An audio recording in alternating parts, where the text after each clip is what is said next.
নমস্কার, আপনারা দেখছেন বরাক বার্তা বাংলা সংবাদ। আমি সঞ্জীব সিং। এক নজরে আজকের সংবাদ শিরোনাম।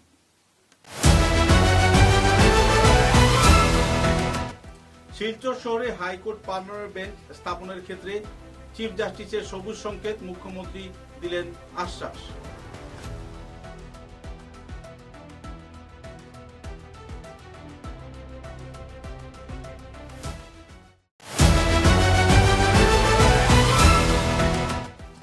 শিলচর বড়াখাই চা বাগানে এনআইটি ক্যাম্পাসে যাওয়ার প্রবেশদ্বার বন্ধ করায় গ্রামবাসীরা ভেঙে দিলেন গেট। এলাকা জুড়ে উত্তেজনা।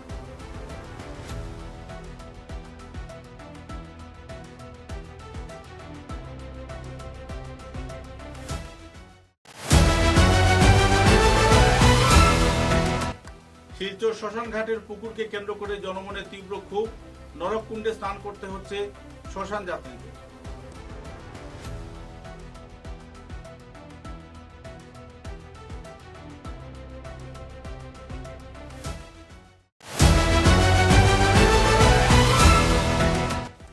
বরখলা বিধানসভা কেন্দ্রে 3,45,00,000 টাকার প্রকল্পের শিলান্যাস করলেন বিধায়ক কিশোর নাথ। এলাকা জুড়ে খুশির হাওয়া।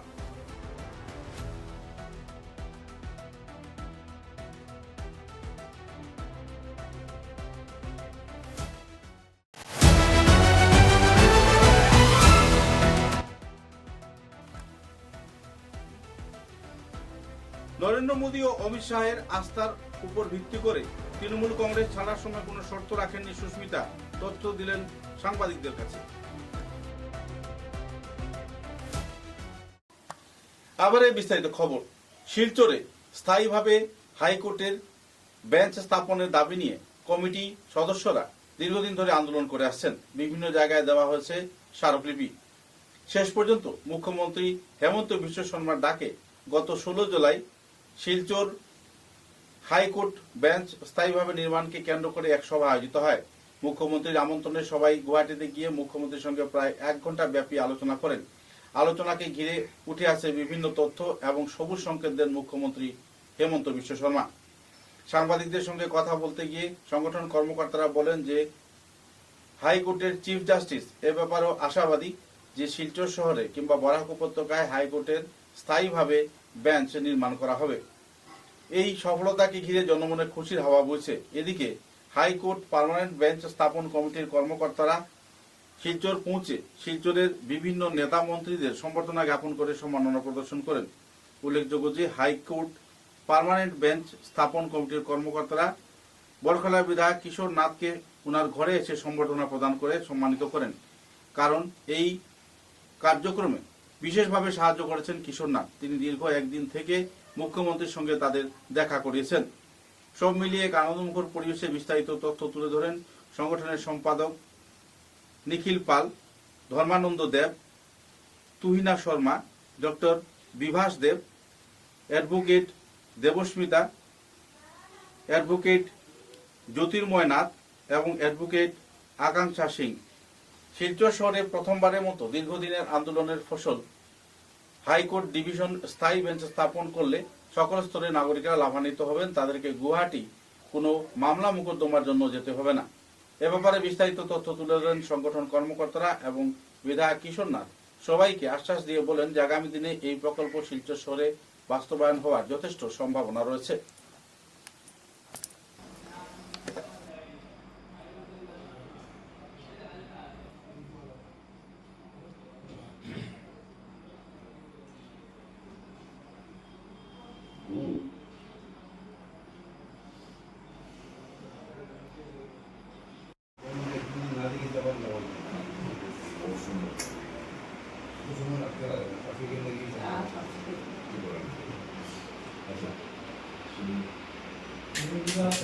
হাইকোর্ট বেঞ্চ কমিটি যেটা কমিটির vice president doctor Bibhas general secretary Mukul Pal, advisor professor Arun Kumar Singh, principal retired principal, advocate Tuhina Sharma, advocate Jyotirmoy Nath, advocate Debmita Chakraborty, Akankshi Singh, advocate Dharmananda Deb একদম মানে মাস্ট এন্টায়ার প্ল্যান এন্টায়ার সবকিছু গবেষণা হয়েছে। না এটা দরকার তো আমরা পরিচয় করা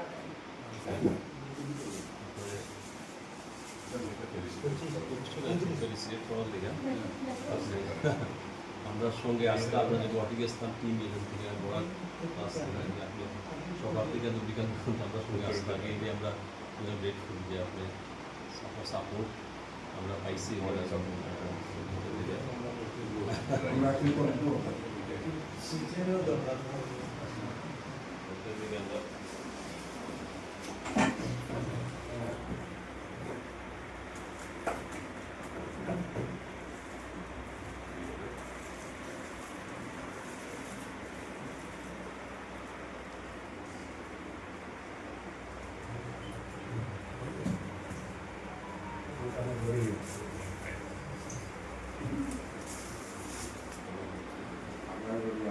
আর এদিকে দেবো, সবাই একটু এদিকে দেবো।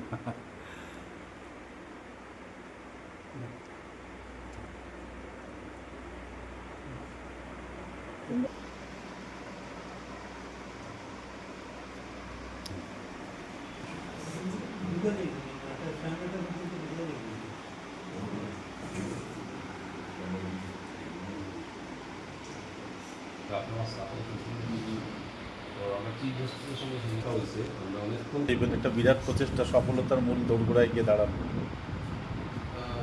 এই ব্যাপারে বলতে চাইব আমাদের কাছাড়বাসী তথা সমগ্র বরাকবাসী কথাই বলবো যে বরাকবাসী জনগণের অনেক দিনের একটা ইচ্ছা ছিল, ডিমান্ড ছিল যে হাইকোর্টের একটা ব্রাঞ্চ এখানে কাছাড়ে হোক, শিলচরে হোক।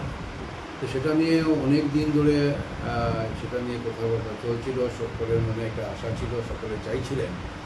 আর এইবার যেটা আমরা দেখতে পেলাম যে কাছাড় থেকে কিছুদিন আগে মানে কোর্টের কাছাড়ের যে শিলচর কোর্টের সব অ্যাডভোকেট যারা রয়েছেন আর ওই হাইকোর্ট বেঞ্চের একটা কমিটি যারা আছে, কমিটির যারা সদস্য রয়েছেন সকলেই গিয়েছিলেন গুয়াহাটিতে। আর সঙ্গে ডিমা আশাও রয়েছে। এখানে রয়েছে 3টা সমষ্টি আর ওইদিকে একটা ডিমা আশা। তো আমরা সবাই মিলে ওনারা গিয়েছিলেন, আমাদের মাননীয় মুখ্যমন্ত্রী ডক্টর হিমন্ত বিশ্ব শর্মা মহাশয়কে দেখা করতে গেছেন। ওনার সঙ্গে দেখা সাক্ষাৎ হয়েছে, ওনার সঙ্গে খুব মানে ফলপ্রসূ কথাও হয়েছে, সুন্দর কথা হয়েছে। আর উনি আশ্বাসন দিয়েছেন যে কাছাড়ে একটা হাইকোর্টের একটা ব্রাঞ্চ করবে। তবে তিনি বলেছেন সেটার জন্য তো সুপ্রিম কোর্ট বা হাইকোর্টের অনুমোদনের দরকার। সেই সঙ্গে চিফ জাস্টিসের সঙ্গেও কথা হয়েছে। চিফ জাস্টিসের সঙ্গে যখন কথা হয়েছে সেটাও আমি জানতে পারলাম, যদিও আমি তখন সেখানে ছিলাম না, আমি শুনতে পেয়েছি যে চিফ জাস্টিসের সঙ্গে যখন দেখা হয়েছে তো ওনার সঙ্গে প্রায় ঘণ্টাখানিক কথাবার্তা হয়েছে। আর উনিও আশ্বাসন দিয়েছেন যে সেটা কাছাড়ে বরাকে একটা হাইকোর্ট একটা বেঞ্চ হবে। তো সেটা নিয়ে ইতিমধ্যে আমরা দেখতে পাচ্ছি জনগণের মধ্যে খুব একটা আনন্দের একটা বাতাবরণ আমরা দেখতে পাচ্ছি। আশা রাখছি খুব তাড়াতাড়ি এই হাইকোর্ট বেঞ্চটা আমাদের কাছাড়ে সবুজ সংকেত নিয়ে প্রচেষ্টা চলছে বলা যায়। হ্যাঁ, সবুজ সংকেত নিয়ে হয়েছে আর আমরা এখন আশাবাদী খুব তাড়াতাড়ি সেটা আমরা ভালো খবর পাবো। আর বরাকবাসী যে এতদিনের একটা ইচ্ছা ছিল, ডিমান্ড ছিল, সেটা কিছুদিনের মধ্যে পূর্ণ হবে বলে আমি আশা রাখছি। একটা ব্যতিক্রমী সিদ্ধান্ত, ব্যতিক্রমী প্রয়াস এবং ব্যতিক্রমী ঘটনা আমরা দেখতে পেলাম। শিলচর ডিভিশন বেঞ্চ স্থাপন নিয়ে একটা সফলতার সবুজ সংকেত আমরা দেখতে পাচ্ছি। আপনি দীর্ঘদিন ধরে এই নিয়ে সংগ্রাম করছেন এবং সঙ্গে অনেক বিশিষ্ট কর্মকর্তা রয়েছেন, আইনজীবীরা রয়েছেন, কি বলতে চাইবেন? আমি এটাই বলবো যে আমাদের বরাক উপত্যকার দীর্ঘদিনের দাবি আমরা যদি দেখতে পাচ্ছি, আপনারা এর আগে শুনেছেন, মাননীয় বিধায়কও বলেছেন যে আমরা খুবই আশা দেখতে পাচ্ছি আমাদের এই দীর্ঘদিনের দাবি বাস্তবায়িত হতে চলেছে। তো এখানে বরাক ভ্যালি যে বরাক উপত্যকায় যে একটি ডিভিশনের বেঞ্চের দাবি আমরা গত জানুয়ারি মাস থেকে সবাই মিলে একটি কমিটি গঠন করা হয়েছে, হাইকোর্ট বেঞ্চ ডিমান্ড ইমপ্লিমেন্টেশন কমিটিতে। এই কমিটিতে কিন্তু শুধু যে আইনজীবীরা আছেন তা নয়, বিশিষ্ট বরাক উপত্যকার বিশিষ্ট ব্যক্তিবর্গদের নিয়ে এই কমিটি গঠন করা হয়েছে। এবং আমরা কমিটি গঠন করার পর আমরা করিমগঞ্জ, হাইলাকান্দি সহ বরাক উপত্যকার বিভিন্ন জায়গায় গেছি এবং সেখানে তাদেরকে আমরা কেন দরকার এই বরাক উপত্যকায় একটি হাইকোর্টের বেঞ্চ তা আমরা তাদের সামনে তুলে ধরেছি এবং সেখানে আমরা গণস্বাক্ষর অভিযানও করেছি। আমরা সেদিন মুখ্য বিচারপতির কাছে 15,000-এর উপর গণস্বাক্ষর করা আমাদের সেই কপি তাদের ওনার হাতে আমরা তুলে ধরেছি। এর আগে ধর্মানন্দ দেব কিছুটা বলেছেন, আপনারা শুনেছেন। যাই হোক, আমি বলবো যে আমাদের সঙ্গে এটা একটা ইতিহাস বলবো, এর আগে মনে হয় না বরাক উপত্যকা থেকে গুয়াহাটিতে 4টি জেলা নিয়ে যে আমরা 18 জন প্রতিনিধি যে গেছি, এর আগে কোনোদিন হয়েছে বলে আমার জানা নেই। এছাড়া আমি বলবো যে আমাদের মুখ্য বিচারপতি আমাদের সঙ্গে যে 1 ঘন্টা সময় দিয়েছেন এবং আমাদের সমস্ত যে তথ্য সহকারে আমরা ওনার হাতে সব কিছু তুলে ধরেছি, তাও বলবো উনি শুনেছেন এবং আমরা আশাবাদী যে আমাদের সেই দাবি মনে হয় খুব শীঘ্রই পূরণ হতে চলেছে। এখানে শিলচর বোরাকাই চা বাগানে এনআইটি হয়ে ক্যাম্পাসে যাওয়ার প্রবেশদ্বারটি স্থানীয় গ্রামবাসীরা ভেঙে দিলেন। উল্লেখযোগ্য যে এনআইটি কর্মকর্তারা পূর্ব বিজ্ঞপ্তি, আলোচনা বা সম্মতি ছাড়াই দ্বারটি বন্ধ করে দেন। ঘটনাকে কেন্দ্র করে এলাকায় উত্তেজনা ছড়ায়।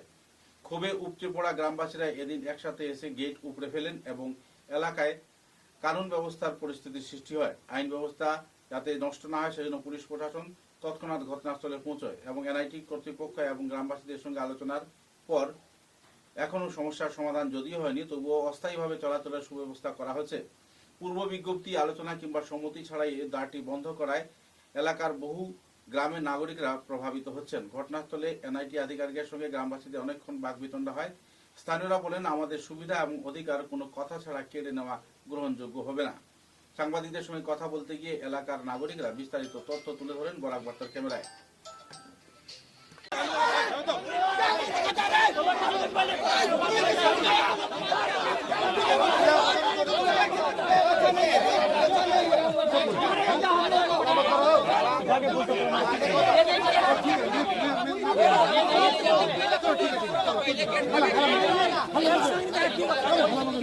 ब्लॉग बनेगा, ब्लॉग ब्लॉग सब होगा, सब बात होगा, क्यों नहीं होगा, होगा ना।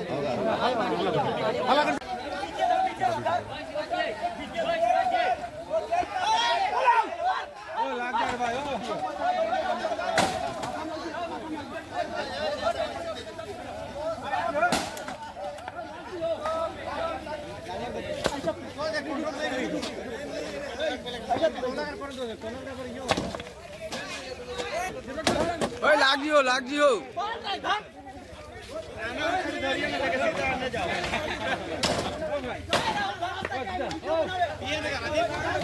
सारा हो तो सारा पसंद ओ भाई आप लोग इंसान तो सारा हो तो सारा से बात कर हो जाओ भाई तोड़ इसलिए रहे हैं क्योंकि आपने जब लगाया था आप लोगों ने किसी को पूछा था क्या? गाँव वालों से पूछे थे किस चीज के लिए लगाया तोड़ेंगे नहीं आप, अगर हमारा घर दरवाजा लगा देंगे तो आप लोग ढूंढ नहीं पाएंगे, तो तोड़ेंगे नहीं आप लोग। मैं बोराखाई का रहने वाला हूँ। यहाँ हर सप्ताह गेट को लगा दिया जाता है और गांव वाला को किसी को अंदर जाने नहीं देता।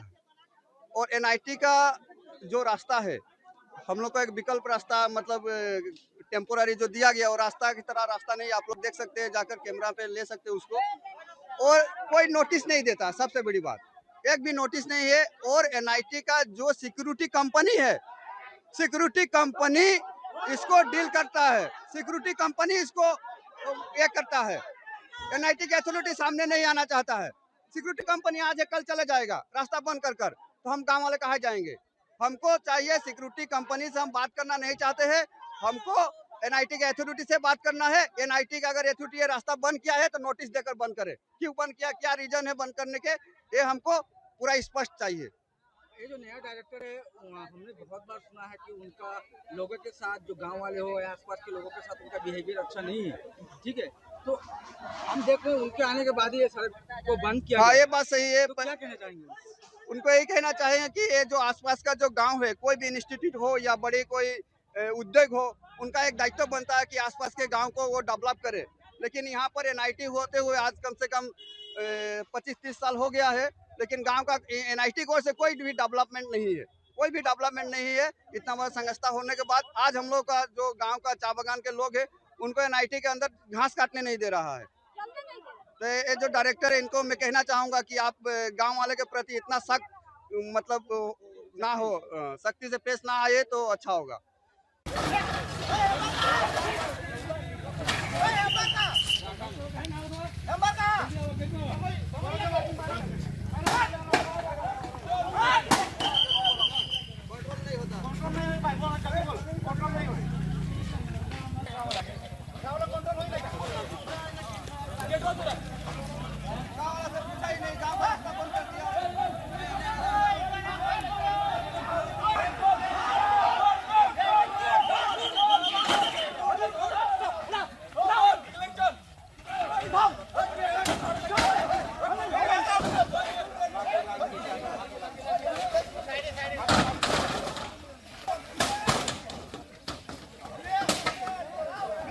वीडियो लेवल ठीक नहीं है, फांसी उल्टा हुआ।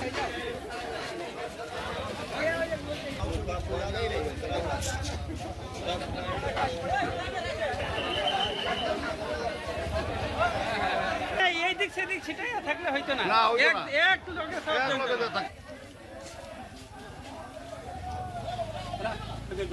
আইতে আছে বহুত মানুষ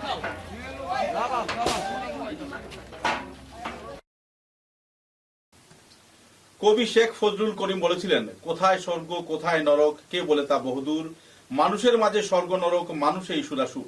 শিলচর স্বর্গদ্বারে এরকম পরিস্থিতি বিরাজ করছে দীর্ঘদিন ধরে। শ্মশান ঘাটে চিতায় বসে যখন সবাই আগুনে পুড়ে স্বরযাত্রা করেন, ঠিক তারপরেই বাকি কর্মকাণ্ড কিংবা মৃতদাহ সৎকারের পূর্বে যারা দাহন করেন তাদের নরকে স্নান করতে হয়। ভুক্তভোগী হয়েছেন আত্মীয় স্বজন এবং পরিবারবর্গ। হ্যাঁ, আমরা কথা বলছি শিলচর শ্মশান ঘাটের পুকুরের। নরককুণ্ড হয়ে রয়েছে এই পুকুর। নরককুণ্ড রয়েছে এই পুকুরে। পুকুরের চারিদিকে ঝোপঝাড়, প্লাস্টিকের জলের বোতল, পলিথিন, গাছের ডাল, আগাছায় ভরপুর এই পুকুর। জলের মধ্যে রয়েছে ভয়ঙ্কর শেওলা, যাকে দেখলে মৃত্যুর হাতছানি বলেই মনে হয়। জলের মধ্যে রয়েছে ভয়ঙ্কর শেওলা। দূর থেকে পুকুরটা দেখলেই মনে হয় যেন মৃত্যু হাতছানি দিয়ে ডাকছে। একে তো নিজেদের পরিবার সদস্যদের মৃতদেহ সৎকারের কাজে পরিবার পরিজনেরা আসছেন দূর দূরান্ত থেকে, আর এখানে এসে নিজেদের মৃত্যুর পথও সুগম করে নিচ্ছেন পরিবার সদস্যরা। শাস্ত্রবিধি অনুযায়ী মৃতদেহ সৎকারের আগে স্নান করতে হয় পরিবারের বড় ছেলে কিংবা অন্যান্য সদস্যদের, কিন্তু শিলচর শ্মশান ঘাটের পুকুর আজ পরিণত হয়েছে নরক কুণ্ডে। প্রতি মাসে লক্ষ লক্ষ টাকা আয় হলেও বাৎসরিক শ্মশানকালী মায়ের পুজোয় আরও লক্ষ লক্ষ টাকা শ্মশান কমিটির কোষে জমা পড়ে। রয়েছে পরিচালন কমিটি, সম্পাদক, সভাপতি, বাকি নেই অন্যান্য সদস্যদের দায়িত্বপূর্ণ পদগুলো। কিন্তু সবাই এখন গাছাড়া ভাব নিয়ে নিজেদের দায়িত্ব নামে মাত্র পালন করে যাচ্ছেন। শ্মশান ঘাটে 2-3 জন কর্মী ছাড়া বাকিদের ভূমিকা রাজনৈতিক নেতাদের সামনে শুধু নিজেদের ক্ষমতা ও হম্বিতম্বি দেখানোই সার। কেন এতদিন ধরে পুকুরের সংস্কার হচ্ছে না? কেন এ ধরনের নোংরা জলে স্নান করতে বাধ্য হতে হচ্ছে মৃতদেহ সৎকারকারী পরিবার সদস্যদের? মুখে কেন কুলুপ এঁটে বসে রয়েছেন শ্মশানঘাট শ্মশানকালী পূজা পরিচালন কমিটির সদস্যরা? নগর নিগমের ভূমিকা কেন উদাসীন? শুধু প্রত্যেকটা বিষয়ে ফান্ডের টাকা জমা করাটাই কি সবার লক্ষ্য? পুকুর সংস্কারের জন্য কি কমিটির ফান্ডে কোনো টাকা নেই, নাকি রাজনৈতিক মদতপুষ্ট নগর নিগমের সিন্ডিকেটের অনুমোদন দিচ্ছে না? এই আর্থিক অনুমোদনের বিষয়টা ঘোর জটিল হলেও নাজেহাল হতে হচ্ছে সাধারণ নাগরিকদেরকেই। সব মিলিয়ে এক বিষাক্ত পরিবেশে সময় কাটাচ্ছেন ভুক্তভোগীরা। উল্লেখ্য, 2-1 বছর আগে এই পুকুরে স্নান করতে নেমে জলে ডুবে মারা গিয়েছিল এক যুবক। তারপরও টনক নড়েনি কর্তৃপক্ষের। সাধারণ জনগণের একটাই প্রশ্ন, আর কতদিন এভাবে শ্মশানঘাট শ্মশানকালী পূজা কমিটির এবং নগর নিগমের স্বেচ্ছাচারিতার বলি হতে হবে সাধারণ নাগরিকদের? এবার একটু বিরতির পর বাকি খবর। बराक वैली आसाम के दक्षिणी भाग में बराक नदी के किनारे बना एक कैनवस है, जिसके हर कोने में यहाँ के लोगों के जीवन की सुख, समृद्धि और शांति की तस्वीर अंकित है। और इस सदाबहार शाश्वत वादी के भीतर बराक वैली सीमेंट्स लिमिटेड गर्व से पहाड़ की गोदी में खड़ा है, जिसकी वैली स्ट्रॉन्ग सीमेंट बराक के घर घर में न केवल परिचित है, बल्कि रिश्तेदारी के बंधन में भी बंधा हुआ है।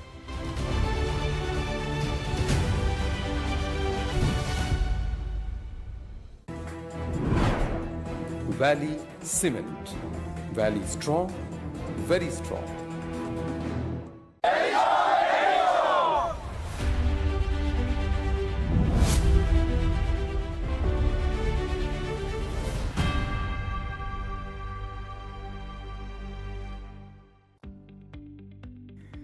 মেসার্স বরাক ভ্যালি ইনফ্রাস্ট্রাকচার এর উৎকৃষ্ট উৎপাদন গ্রিন ডাবল এসি ব্লক। আধুনিক ক্ষমতা সম্পন্ন কারখানায় অত্যাধুনিক পদ্ধতিতে নির্মিত গ্রিন ডাবল এসি ব্লক আপনার ঘরকে করবে আরও সুন্দর, মজবুত ও শীততাপ নিয়ন্ত্রিত। গ্রিন ডাবল এসি ব্লক আপনার গৃহ নির্মাণের ক্ষেত্রে আপনার ঘরের প্রয়োজনীয়তা অনুযায়ী বিভিন্ন সাইজে উৎকৃষ্ট পদ্ধতিতে উৎপাদন করা হচ্ছে। উল্লেখযোগ্য, গ্রিন ডাবল এসি ব্লক আগুনে দহন হয় না। গ্রিন ডাবল এসি ব্লক বৃষ্টিতে ভিজে নরম হয় না। Green double AC block sound proof পদ্ধতিতে তৈরি।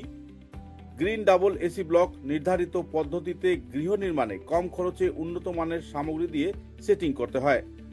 গ্রিন এসি ব্লক গৃহ নির্মাণের ক্ষেত্রে অনেক হালকা, মজবুত এবং পরিবেশগতভাবে ঘরকে সুরক্ষিত রাখে। শীত হোক কিংবা গ্রীষ্ম হোক, গ্রিন এসি ব্লক 12 মাস আপনাকে দিচ্ছে প্রকৃতি সুলভ পরিবেশ ও সুরক্ষা। তাই আপনার ঘরকে আরও সুন্দর, মজবুত, টেকসই ও শীততাপ নিয়ন্ত্রিত ও সুরক্ষিত রাখতে আজই কিনুন green double AC block, messrs Barak valley infrastructure, hospital road, Silchar. দূরভাষ 9560812328, 8845243685, 70991499997, 6000763077। গ্রিন ডাবল এসি ব্লক উৎকৃষ্টতার এক অনন্য উৎপাদন। চা এর জগতে এক অনবদ্য নাম রোজকান্দি চা। স্বাদে গন্ধে ভরপুর তরতাজা রোজকান্দি চা গ্রাহকদের জন্য নিয়ে এলো 1 কিলোগ্রাম, 500 গ্রাম, 200 গ্রাম, 100 গ্রাম, 50 গ্রাম, 25 গ্রামের রোজকান্দি চায়ের মন মাতানো প্যাকেট। এছাড়াও গ্রাহকদের জন্য রয়েছে রোজকান্দি ইয়েলো টি, রোজকান্দি অর্থোডক্স টি, রোজকান্দি হোয়াইট টি, রোজকান্দি গ্রিন টি। গ্রাহকদের চাহিদার প্রতি দৃষ্টি রেখে রোজকান্দি চা কম থেকে কম খরচে সকল স্তরের নাগরিকদের জন্য বাজারজাত করা হয়েছে বিভিন্ন সাইজের প্যাকেটে। Authorised dealer Rajesh trading, Premtala, Silchar. তাই তাজা চনমনে তরতাজা চায়ের স্বাদ নিতে হলে আজই কিনুন তরতাজা, স্বাদে গন্ধে ভরপুর রোজকান্দি চা, তৃপ্তির আরেক নাম। ফিরে এলাম খবরে। বড়খলা বিধানসভা কেন্দ্রে বড়খলার বিধায়ক কিশোর নাথের প্রচেষ্টায় সরকারি প্রকল্পের অধীন জয়ারিতলা বাজার থেকে দুর্গাপুর পর্যন্ত 2 কিলোমিটার এবং 78 মিটার দীর্ঘ সড়ক নির্মাণ কাজের শুভ শিলান্যাস হলো। শনিবার আয়োজিত এক অনুষ্ঠানের প্রকল্পটির ভিত্তিপ্রস্তর স্থাপন করেন বড়খলার বিধায়ক কিশোর নাথ। প্রায় 3,45,00,000 টাকা সহ অন্যান্য সুবিধা এই প্রকল্পে সামিল করা হয়েছে। পূর্ত বিভাগের সড়ক বিভাগের উদ্যোগে তথা তাদের তত্ত্বাবধানে নির্মিত এই সড়কটি সম্পন্ন হলে জারিতলা পার্শ্ববর্তী এলাকার যাতায়াত ব্যবস্থা আরো উন্নত হবে।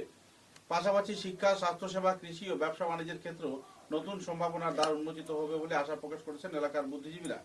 এদিন পিডব্লিউডি রোডসের SDO Jacob Rahman, junior engineer Nirmalendu Barman এবং দলের কর্মকর্তা, কর্মী ও অন্যান্য সদস্যদের উপস্থিতিতে বড়খলার বিধায়ক কিশোর নাথ এই সড়কের আনুষ্ঠানিকভাবে নির্মাণ কাজে শিলান্যাস করেন। पार्वती पते हरे हरे महादेव जिंदाबाद जिंदाबाद भारत माता की जय भारत माता की जय भारत माता की जय ओम कया नैषका कया सुचिष्टे अमृतम ओम कस्तस्य तमदनम अमिष्टम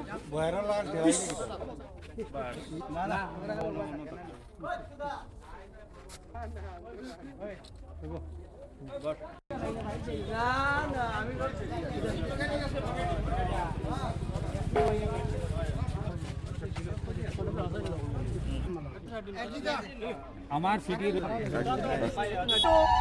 विष्णु तद विष्णु परमं पदम सदा पश्यन्ति सूर्य कुंडलिकाक्षं सौभाग्य पंतरशुचि ओम शुचि ओम शुचि ओम शुचि ओम माधव सर्व कार्येषु माधवम श्री हरि माधव श्री हरि माधव श्री हरि माधव ओम ओम कांतिम लक्ष्मीम दीतिम सौख्यम सौभाग्य अतुलं मम ददातु चंदनम नित्यम सततम धारयामः।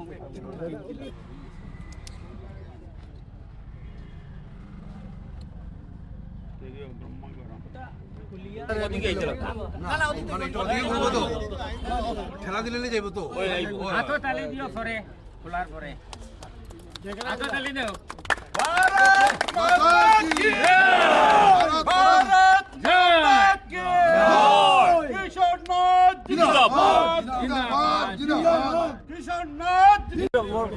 স্যার আজকে যে এইখানে পেনিং হয়েছে যে রাস্তাটা এটা কতটুক ল্যান্ড বা কত টাকার এটা অ্যামাউন্ট হয়েছে? এটা অ্যামাউন্টটা এই যে আজকে যে রাস্তার শিলান্যাস ইতিমধ্যে হয়েছে সেটা আপনি দেখতে পাচ্ছেন আমাদের জালালতলা বাজার থেকে শুরু করে দুর্গাপুর পর্যন্ত টোটাল লেন্থ আছে 2.78 কিলোমিটার। আর এটার এস্টিমেটেড কস্ট হয়েছে 3,45,00,000 টাকা। আর এই রাস্তার ইতিমধ্যে শিলান্যাস হয়েছে। আর আশা রাখছি এই রাস্তার যেটা কাজ হবে গুণগত মানে রেখে কাজটা হবে। আর রাস্তার দুই ধারে ট্রেনের ব্যবস্থাও রয়েছে। আর এই রাস্তাটা খুব মানে সময়ের মধ্যেই, যতদিন সময়সীমা দেওয়া আছে সময়সীমার মধ্যেই সম্পূর্ণ করা হবে বলে আমি আশা রাখছি। যার জন্য আজকে আমি এখান থেকে আমাদের আসামের মাননীয় মুখ্যমন্ত্রী ডক্টর হিমন্ত বিশ্ব শর্মা মহাশয়কে ধন্যবাদ দিচ্ছি যে ওনারই চেষ্টায় ওনারই যে আমাদের সঙ্গে যে বলেছেন বা আসামের জনগণকে যে বলেছেন যে কথাগুলো যে উনি সবসময় বলেন যে উন্নয়ন, সেই উন্নয়নের একটা প্রথম আমরা দেখতে পাচ্ছি। আমি বিধায়ক হওয়ার পর এই সবচেয়ে প্রথম এই পিঠাপুজি রাস্তার একটা আজকে শিলান্যাস করা হলো, যার জন্য মাননীয় মুখ্যমন্ত্রী মহাশয়কে আমি ধন্যবাদ জ্ঞাপন করছি। স্যার মানে আমরা বরকলা কনস্টিটিউন্সি লেভেল একটা সার্কুল অফিসের এই মুহূর্তে আমরা জানছি যে বাজেটও পাস হয়েছে, তো এই মুহূর্তে বরকলা কোন জায়গা বা কোন পার্টিকুলার কোন জায়গা নির্ধারণ করার জন্য আমি আবারও আমাদের সর্বকালের সর্বশ্রেষ্ঠ মুখ্যমন্ত্রী ডক্টর হিমন্ত বিশ্ব শর্মা মহাশয়কে আমরা ধন্যবাদ দিচ্ছি যে অন্য সময় আমরা দেখতে পাই সব সময় যে কোনো জায়গায় কোনো কিছু একটা দরকার হলে ডিমান্ড করতে হয়, ধর্ণা ধরতে হয়, অনেক আন্দোলন করতে হয়, তার অনেক মেমোরান্ডাম দিতে হয়, তারপরে গিয়া সেটা পাওয়া যায়। কিন্তু আমাদের মাননীয় মুখ্যমন্ত্রী মহাশয় সেই কাজের জন্য না ধর্ণা ধরতে হয়েছে না কোনো মেমোরান্ডাম দিতে হয়েছে। উনি বুঝেছেন যে প্রত্যেকটা জায়গায় আসামের এখন বিভিন্ন জায়গায় বিভিন্ন সমষ্টিতে সেই অসুবিধাটা রয়েছে, সার্কেল অফিসের দরকার রয়েছে। সেটা উনি নিজে বুঝেই আসামের মধ্যে যে কয়টা জেলাতে সার্কেল অফিস ছিল না প্রত্যেকটা জেলায় সার্কেল অফিস দেওয়া হয়েছে, সেই একইভাবে আমাদের বরখোলাতেও দেওয়া হয়েছে। আর বরখোলাটা তো আপনারা জানাই রয়েছে ডিলিমিটেশন পর বরখোলাটা জিওগ্রাফিক্যালি অনেক বড় হয়েছে। মানে আগে তো ছিল বরখোলার এবং কি বলে শ্রীকুনা শালচপড়া দুইটাই ছিল। তো এইবার কি হয়েছে বরখোলা, শ্রীকুনা, তাপাং এবং চাতলা, এটা মানে অনেক বড় হয়েছে এলাকাটা। সেটা নিয়ে আমরা মিডিল পোর্শন নিয়ে বা কোথায় জনগণের সবার সুবিধা হয় সেটা নিয়ে সবার সঙ্গে ডিসকাস করে বসে সেটা আমরা জায়গা সিদ্ধান্ত করি। আমার প্রশ্নটা বিগত দিনে আপনার বিগত কার্যকালে আপনি বরকলার এই সার্কুল অফিস নিয়ে আপনি সরব হয়েছিলেন এবং জায়গাও নির্ধারণ প্রায় করেছিলেন এই জালালতলা এরিয়ার আশপাশে, এবং সরকারি বহু জায়গা রয়েছে যেমন বাদামবাড়ি বা এদিকে শেষরি জালালতলার আশপাশে, তো সেটা নিয়ে স্থানীয়ভাবে একটা দাবি ছিল। সেটা নিয়ে আমার জানা রয়েছে। গতবার মানে কি আমি যখন বিধায়ক ছিলাম 2016 সালে, তখনও সেটা সার্কেল অফিসার হওয়া কথা ছিল। আর সেটা নিয়ে আমরা সরব হয়েছিলাম, আমাদের পার্টির যারা কার্যকর্তারা সবাই সরব হয়ে আমরা একটা জায়গা সিদ্ধান্ত তখন করেছিলাম। কিন্তু তখন কোনো একটা কারণে কোনো টেকনিক্যাল প্রবলেমের জন্য সেটা তখন স্যাংশনটা হয়নি। আর তারপরে 5 বছর কি আর 10 বছরই চলে গেল। আর এইবার মাননীয় মুখ্যমন্ত্রী মশাই সেটা বুঝে উনি নিজের থেকেই সেটা স্যাংশন করে দিয়েছেন। আর সেটা আমি বললাম যে জায়গা এখানেও রয়েছে, জায়গা ওইদিকেও রয়েছে, এলাকাটা অনেক বড় রয়েছে। সার্কেল অফিসটা এমন জায়গায় করতে হবে যাতে জনগণের সুবিধা হয়, সবার সুবিধার্থের জন্য সার্কেল অফিসটা করা হয়েছে। তো সেটার জন্য আমরা জায়গা বুঝে কোন জায়গায় করলে জনগণের সুবিধা হবে সেটা নিয়ে চিন্তা ভাবনা সেটা নিয়ে করবো। আর যেটা নাকি আপনি বললেন যে বরখোলায় অনেক জায়গা রয়েছে, বরখোলায় অনেক জায়গা রয়েছে সেটা আমার জানাও রয়েছে। আর সেই সব জায়গার জন্য আরও নতুন নতুন অন্য প্রকল্পগুলো রয়েছে, আরও অন্য কিছু আরও চিন্তা ভাবনা রয়েছে। ওখানে হয়তো কোনো স্মল স্কেল ইন্ডাস্ট্রিও আসতে পারে বা অন্য কিছু আরও আসতে পারে। আসার অনেক কিছু রয়েছে, সেগুলো নিয়ে ইতিমধ্যে আমরা পরিকল্পনা করছি, চিন্তাভাবনা করছি। আর আমি আশা রাখছি বড়খোলার যে জায়গাগুলো রয়েছে, বাদামবাড়ি এলাকায় যে জায়গাটা রয়েছে, যেখানে কি আমাদের ব্লক অফিসের বিল্ডিং আর ব্লকের যে কোয়ার্টারগুলো রয়েছে, সেখানে ব্লক অফিস হয়নি, সেই জায়গাতে হয়তো কিছুদিনের মধ্যে শুনতে পাবেন, কোনো ভালো খবর শুনতে পাবেন যে ভালো কিছু একটা ইন্ডাস্ট্রি কিছু একটা সেখানে এস্টাবলিশ হচ্ছে। স্যার 4.05 মিটাৰ আছে আৰু ইয়াত আপোনাৰ WBM লেয়াৰ এটা আছে আৰু যিখিনি আপোনাৰ পুৰণি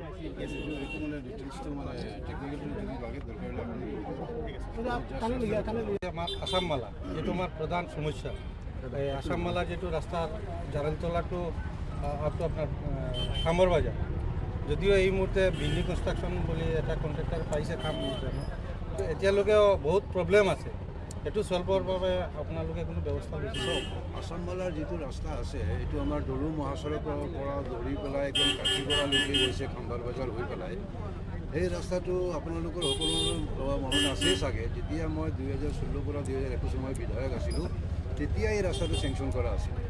তেতিয়া মই থাকোঁতে ৰাস্তাটো চেংচন কৰা হৈছিলে। সেই সময়ত গোটেই অসমৰ ভিতৰত 3খন ৰাস্তা আসাম মালা চেংচন হৈছিলে। এই গোটেই 3টাৰ ভিতৰত এটা ৰাস্তা মই বৰখলাৰ কাৰণে মই আনিছিলোঁ এই সময়ত। কিন্তু তাৰপিছত তেতিয়াৰ পৰা হৈ পেলাই যোৱা 5 বছৰ মই বিধায়ক নাছিলোঁ, কিন্তু যোৱা 5 বছৰতে ৰাস্তাটো হৈ কমপ্লিট হ'বলৈ কথা আছিলে, কিবা কাৰণে হোৱা নাই। তেতিয়া আমাৰ বিধায়ক, আমাৰ পাৰ্টিৰ, আমাৰ বিজেপিৰ বিধায়ক নাছিলে। এইটো এটা কাৰণ হ'ব পাৰে বা বেলেগ অন্য কিবা কাৰণ হ'ব পাৰে, যিকোনো কাৰণেই ৰাস্তাটো কমপ্লিট হোৱা নাই। কিন্তু এইবাৰ এই ৰাস্তাটো কমপ্লিট হ'ব, তাৰ কাৰণে মই নিজেও সৰব হৈ আছোঁ। মই এইটো আজিও আহিছোঁ এই ৰাস্তাটো চাবলৈ। মই ইতিমধ্যে সেই ৰাস্তাৰ ফালে যাম, এইটো ৰাস্তালৈ। এটা সমস্যা আছিলে যে আমাৰ ড্ৰেইনৰ সমস্যা, যেমন 0.2 বৰখলা পাৰ্ট 1 এইটো জাগা কোনো ৰিকুইজিশ্যন কৰা নাই আৰু ড্ৰেইনটোও হোৱা নাই, সেইটো কাৰণে বাৰে এতিয়া পাব্লিক এটা ভাইলেশ্যন হৈছে। ড্ৰেইনটো লৈ পেলাই বহুত দিনৰ পৰা এটা প্ৰব্লেম হৈ আছে, যেনেকৈ এই জাৰালতলা বজাৰতো ড্ৰেইন লৈ পেলাই বহুত মানুহৰ প্ৰব্লেম হৈ আছিলে। ইতিমধ্যে কিছুদিন আগতে টেম্পৰাৰী এটা ড্ৰেইন কাটি পেলাই পানীটো ওলাই দিয়া হৈছে যদিও, কিন্তু টেম্পৰাৰী যে কাম নহ'ব, এইটো পাৰ্মানেণ্ট চলিউশ্যন হ'ব।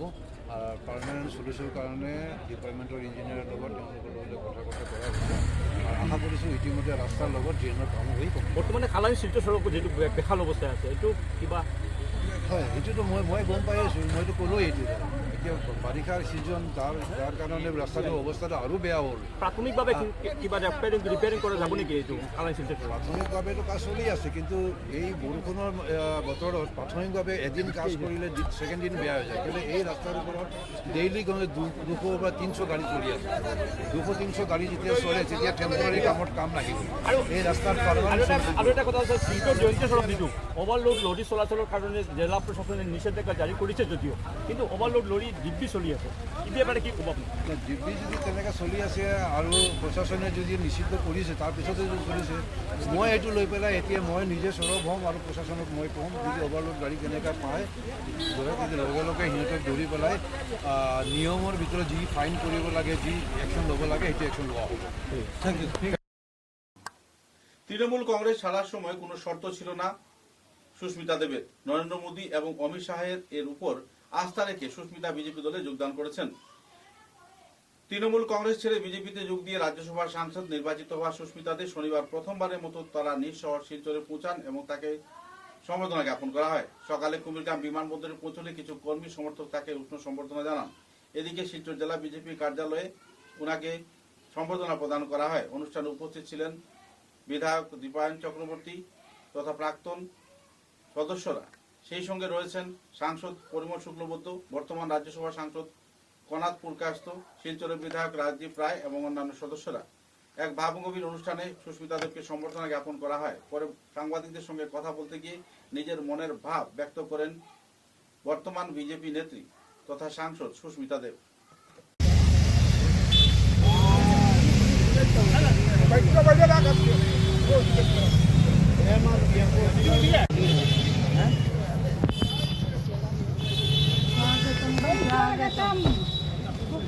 स्वागतम भाई स्वागत भाई सुपर्णा दी सुपर्णा दी अरे बाप रे অনেক পুরানো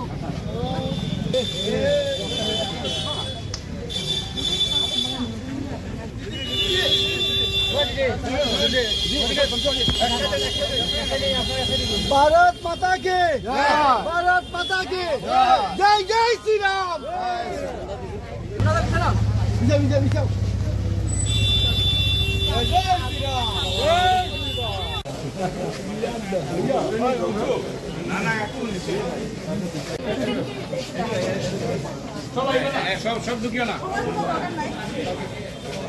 যে এরকম একটা দপ্তরে এসেছি যেখানে আমার ভবিষ্যতে হয়তো আরো ভালোবাসা বাড়বে আপনাদের আমার মধ্যে। গুরুত্বপূর্ণ কথা হলো যে একটা দল সত্যি বলতে গেলে একটা পরিবারের মতো হয়, এবং আপনারা যখন মাঠে যাবেন, যেটা রূপম সাহা সদ্য সভাপতি বলেছেন, বিভিন্ন প্রশ্নের সম্মুখীন কিন্তু আপনারা হবেন। এত দশক থেকে আমরা কিন্তু রাজনৈতিকভাবে একজন আরেকজনের বিরোধিতা করেছি। এটা অস্বীকার করলে আমার মনে হয় সঠিক হবে না। এই মন পরিবর্তনটা কেন হলো, এই প্রশ্নটা নিশ্চয় আপনাদের ভিতরে উঠে আসছে যে সুস্মিতা দেবের মন পরিবর্তন কেন হলো। আমার শুধু একটাই দুঃখ যে 2021-এ যখন আমি ভারতীয় জাতীয় কংগ্রেস থেকে পদত্যাগ দিয়েছিলাম, আমার একটাই ভুল ছিল, অগস্ট মাসে 2021-এ তখনই আমাকে ভারতীয় জনতা পার্টিতে আসা উচিত। 5টা বছর সর্বভারতীয় তৃণমূল কংগ্রেসে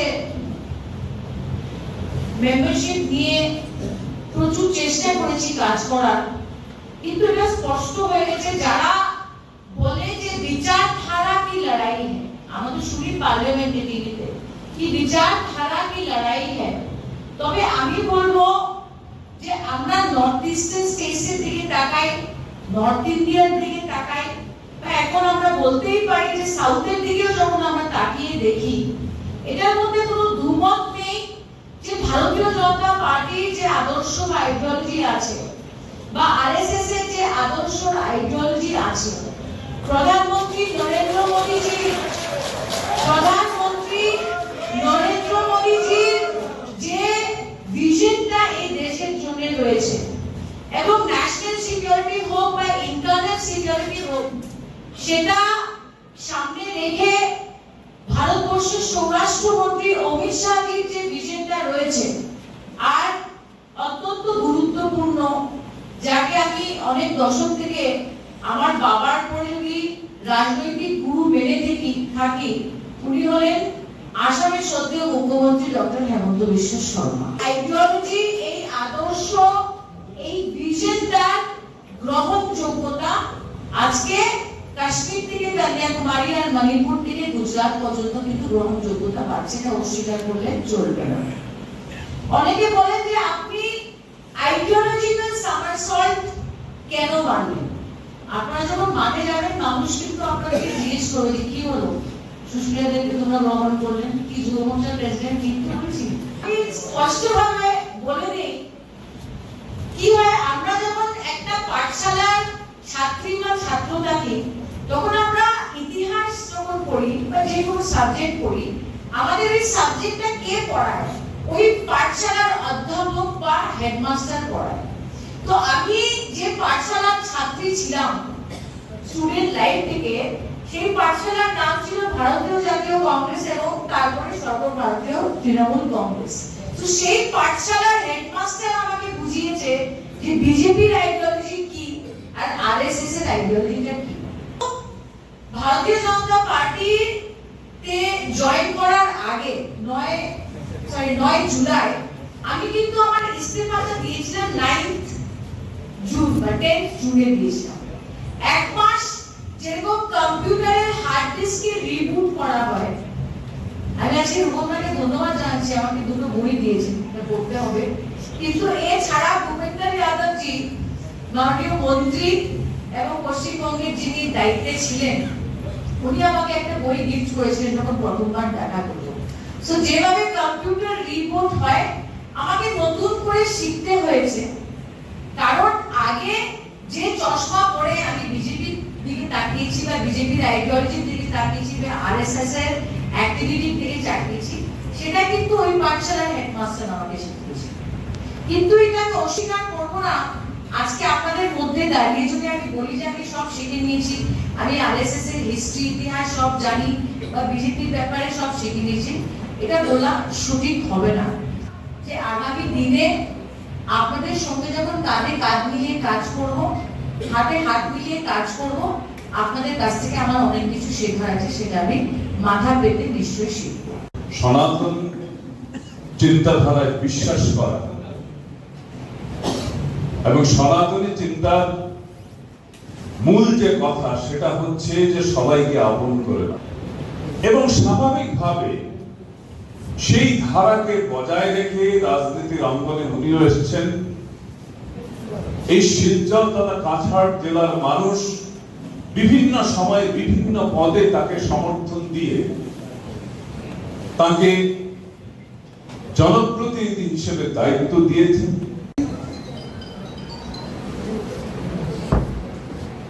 উনি নির্বাচিত রাজ্যসভার সাংসদ হিসাবে প্রথম শিলচরে ওনার আজকে আগমনে যেহেতু উনি শিলচরের আমাদের কাছাড় জেলা থেকে মাননীয় পরিমল সুব্রত মহাশয়, বনাম পুরকায়স্থ মহাশয় মঞ্চে আছেন, আমাদের শিলচরের বিধায়ক এবং প্রাক্তন। রথযাত্রার পুণ্যতিথিতে মিছিলে সামিল হয়ে হঠাৎ অসুস্থ হয়ে তরুণীর মৃত্যুকে কেন্দ্র করে ধর্মনগরে চাঞ্চল্য দেখা দিয়েছে। ধর্মনগর শহরের প্রাণকেন্দ্রে আয়োজিত রথযাত্রা উৎসবের দিন এক মর্মান্তিক ঘটনা ঘটেছে। তিশা ভৌমিক নামের 19 বছর বয়সী এই তরুণী হঠাৎ করে হৃদরোগে আক্রান্ত হয়ে ঘটনাস্থলে মৃত্যুবরণ করে। ঘটনাকে কেন্দ্র করে ইসকন সহ অন্যান্য সংগঠন কর্মকর্তারা তীব্র দুঃখ ব্যক্ত করেন। হাসপাতালে পরিবার সদস্যরা সেই মৃতদেহ সংগ্রহ করেন এবং পরিবার সদস্যদের মধ্যে এই হঠাৎ করে মৃত্যুর ঘটনাকে কেন্দ্র করে বিষাদের ছায়া পরিলক্ষিত হচ্ছে।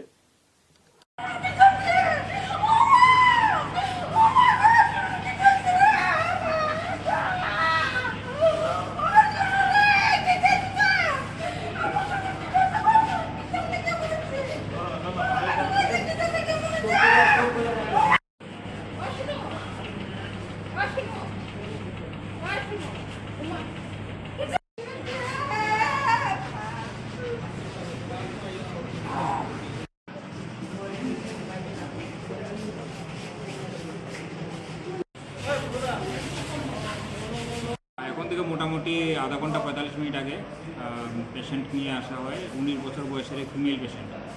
তো ওনার সাথে যারা ছিলেন, উনি ইসকনের ছিলেন, ইসকনের সাথে যারা ছিলেন সাথীরা, ওনারা জানালেন যে ইসকনের রথে ওরা বেরিয়েছিলেন, তো মাঝখানে হঠাৎ করে উনি কলাপস করেন। কলাপস করার পরে এরপরে ওনার সেন্স ফিরেনি। এরপরে এখানে হসপিটালে নিয়ে আসা হয়। তো ওনাকে আসার পর আমরা ব্রড ডেড হিসেবে পাই। তো হঠাৎ করে ওনার কোনো ইনজুরি মার্কও নেই এবং সাথে যারা আছেন ওরা কোনো পাস হিস্ট্রিও দিতে পারেনি যে আগে কোনো রকমের কোনো শারীরিক কোনো অসুস্থতা ছিল কি না। তো যেহেতু মৃত্যুর কারণ জানা যায়নি, আমরা এখন পুলিশ ইনফরমেশন দিয়েছি। একবার পোস্টমর্টমের পরে মৃত্যুর আসল কারণ জানা যায়। এখন ওনার মাকে ইনফর্ম করা হয়েছে, ওনার মা আসছেন। ওনার সেগুনা মন্ডলের অন্তর্গত রাজনগর জিপির বুড়িখাল বিষ্ণুপ্রিয়া মণিপুর স্থিত শ্রী শ্রী জগবন্ধু বিগ্রহ মন্দিরে আজ ভক্তদের রথযাত্রা উৎসব উদযাপন করা হয়। উল্লেখযোগ্য যে এই রথযাত্রাকে কেন্দ্র করে স্থায়ীভাবে রথ প্রদান করেছেন বড়খলার বিধায়ক কিশোর নাথ। নতুন করে রথ পাওয়ার ঘটনাকে কেন্দ্র করে এলাকা জুড়ে খুশির হাওয়া বইছে। এলাকার পুরুষ, মহিলা, যুবক, যুবতী সকল স্তরের নাগরিকেরা বিধায়ক কিশোর নাথের প্রতি কৃতজ্ঞতা জ্ঞাপন করছেন।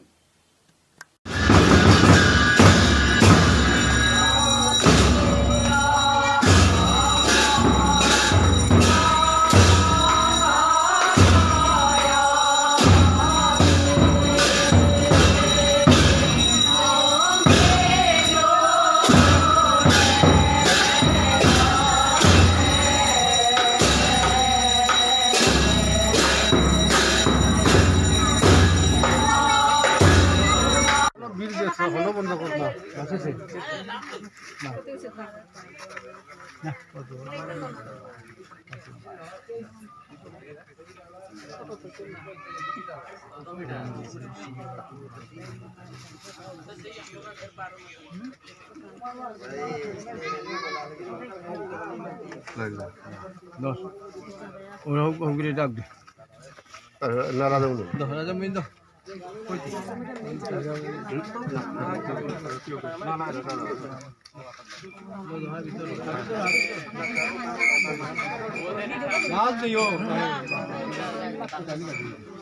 এইখান থেকে ভালো হতো সামনে দিকে গেলে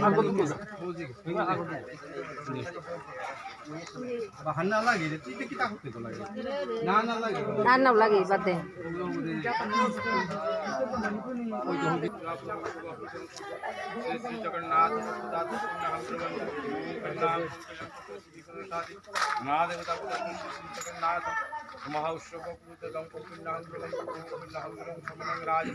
वर्णोमिग्नि आदित्यं ब्रह्मणं च बृहस्पति ओम स्वस्ति ओम स्वस्ति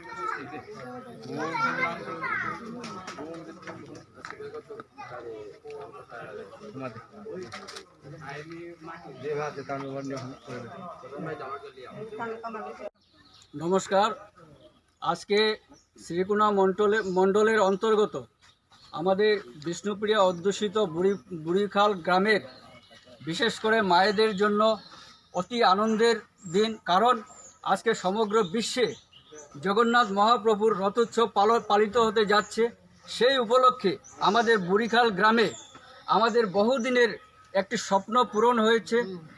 যেভাবে আমাদের মাননীয় কর্মবীর বিধায়ক কিশোরনাথ মহাশয় একটি সুসজ্জিত রথ আমাদের বুড়িখাল গ্রামের মায়েদের আহ্বানে সাড়া দিয়ে আমাদের এই বুড়িখাল গ্রামে একটি রথ দান করেছেন। সেই উপলক্ষে বিশেষ করে আমাদের বুড়িখাল গ্রামের বিষ্ণুপ্রিয়া মণিপুরী ভক্তবৃন্দের তরফ থেকে আমাদের মাননীয় কিশোরনাথ মহাশয়ের উনার দীর্ঘায়ু কামনা করছি এবং উনার রাজনৈতিক জীবন আরও উত্তরোত্তর যাতে শ্রীবৃদ্ধি হোক সেই এবং এই রথখানা নির্মাণ কার্যে আমাদের ভারতীয় জনতা পার্টির সক্রিয় সদস্য রাজামানু সিংহ মহাশয় যেভাবে দীর্ঘ 1 মাস যাবৎ এক অক্লান্ত পরিশ্রম করে আজকে মহাপ্রভুর রথখানা আজকে পালন করার জন্য সুসজ্জিতভাবে ওনারা বানাতে পেরেছেন। তাই বিশেষ করে রাজামানুকে আমি আমাদের বুড়িখাল গ্রামের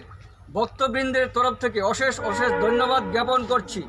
জয় জগন্নাথ মহাপ্রভু, জগন্নাথ মহাপ্রভু, কিশোরনাথ জিন্দাবাদ, কিশোরনাথ জিন্দাবাদ, কিশোরনাথ জিন্দাবাদ। কাছাড় জেলার কাটিগড়া কালাইনের ঐতিহ্যবাহী জগন্নাথ মন্দিরে বৃহস্পতিবার ভক্তি উৎসাহ ও ধর্মীয় আবহে পালিত হল শ্রী শ্রী জগন্নাথ দেবের পবিত্র রথযাত্রা মহোৎসব। সকাল থেকে মন্দির প্রাঙ্গণে ভক্তদের ছিল উপচে পড়া ভিড়। দূর দূরান্ত থেকে হাজার হাজার ভক্তপ্রাণ নাগরিকরা জগন্নাথ, বলভদ্র এবং দেবী সুভদ্রার দর্শন করে রথযাত্রায় অংশগ্রহণ করেন। সমস্ত যাত্রাকে ঘিরে সমগ্র এলাকায় আনন্দের জোয়ার পরিলক্ষিত হয়েছে। উল্লেখযোগ্য যে ভক্তদের শুভেচ্ছা বিনিময় করেন বিক্রমপুর কালীবাড়ি জেলা পরিষদ সদস্য পাম্পি রানী দাস এবং অন্যান্য সদস্যরা।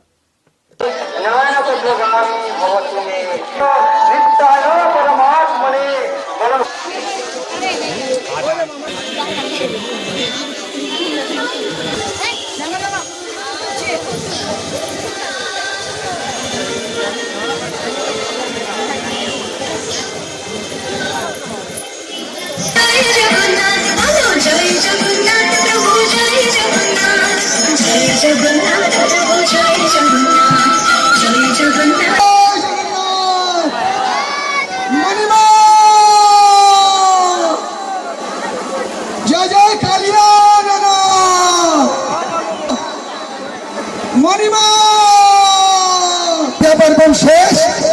এখন আমরা আজকে আমাদের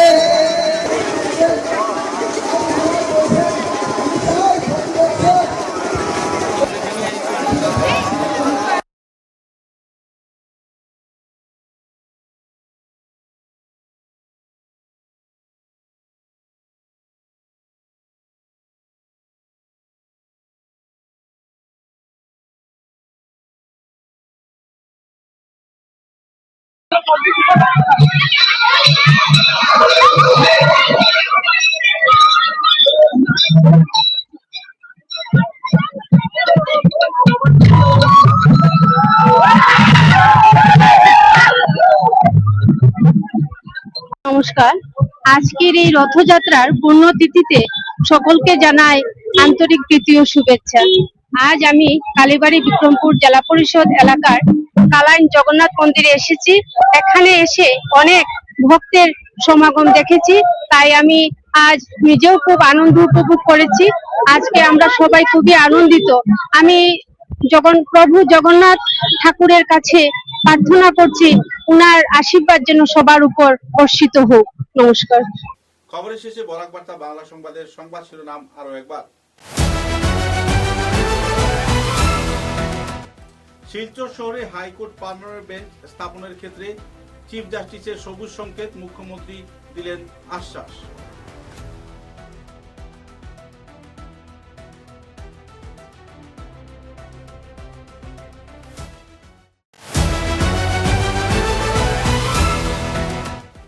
শিলচর বড়াখাই চা বাগানে এনআইটি ক্যাম্পাসে যাওয়ার প্রবেশদ্বার বন্ধ করায় গ্রামবাসীরা ভেঙে দিলেন গেট, এলাকা জুড়ে উত্তেজনা।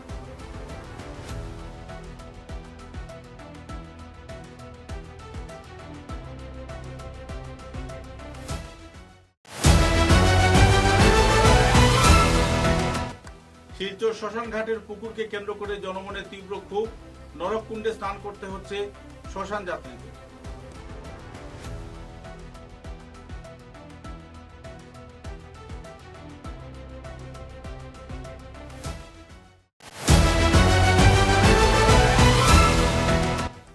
বরখলা বিধানসভা কেন্দ্রে 3,45,00,000 টাকার প্রকল্পের শিলান্যাস করলেন বিধায়ক কিশোর নাথ, এলাকা জুড়ে খুশির হাওয়া।